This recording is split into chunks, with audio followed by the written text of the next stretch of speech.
nire aitak askotan esaten zuen zen, beraien susmoa beti zen, zerbait lanean ari zila, zerbait tragatzen, etzekiten zer. Pues en aquellos tiempos pocas medidas teníamos. No teníamos nada. Que estuviéramos tranquilos, que se cumplía la legislación vigente, que no había que hacer caso de alarmas.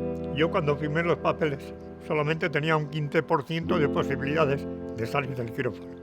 El trasplante es una cirugía agresiva, sigue siendo abierta, aunque cada vez son incisiones más pequeñas. Cierto es que en CAF está muy manido el tema del amianto, es un hecho constatado. Ez zegoen diagnostikorik, ez zegoen informe medikorik, nire aita ez zegoen, orduan oso zaila zen demostratzea. Pruebak ez balen badituzu lortzen, ez dezu ezerra lortuko. Sabiendo que han hecho un mal, pues atente a las consecuencias y salen los periódicos.